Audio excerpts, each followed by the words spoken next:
100 years ago, two scientists changed the world with one single reaction.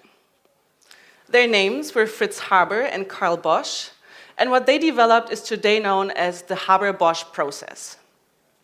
Without this reaction, it is estimated that there would be only 3.5 billion people on Earth. So in other words, half the people in this audience would not be alive.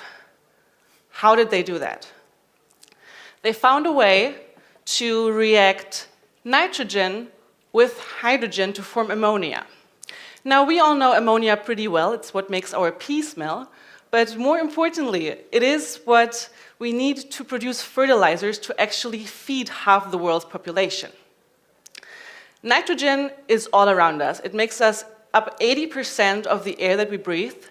Yet we rarely realize that because nitrogen is a very stubborn molecule and it does not react with almost anything. This here is the strongest chemical bond we have on the planet. Scientists tried to break that bond for hundreds of years already, but they did not find a way to do that very efficiently. So what was the trick for Haber and Bosch? Catalysis. They introduced a third material, a metal, a catalyst, that mediates between the two elements and makes them react with a lower energy cost. Imagine this.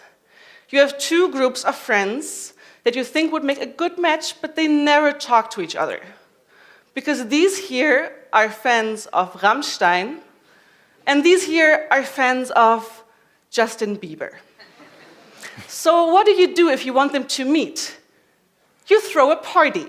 And at the party, you are the catalyst. What you do is, you take aside the Justin Bieber fans, and you separate them, which is not so easy. And then you introduce them one by one to the other group of friends. And what happens is that they actually bond, they like each other quite well, and what we end up with in our reaction is ammonia. Now this, 100 years ago, was only the kickoff for catalysis. Today, we use catalysts in 90% of everything that we produce. And we will continue to do so because catalysts are awesome. They help us save energy, and they will be a very important tool to a more sustainable chemistry. Most of the time, though, we do not really understand how they work, how they introduce the party guests to each other. And this is where we chemists today kick in. By understanding how the catalysts work exactly, we can design better and better catalysts.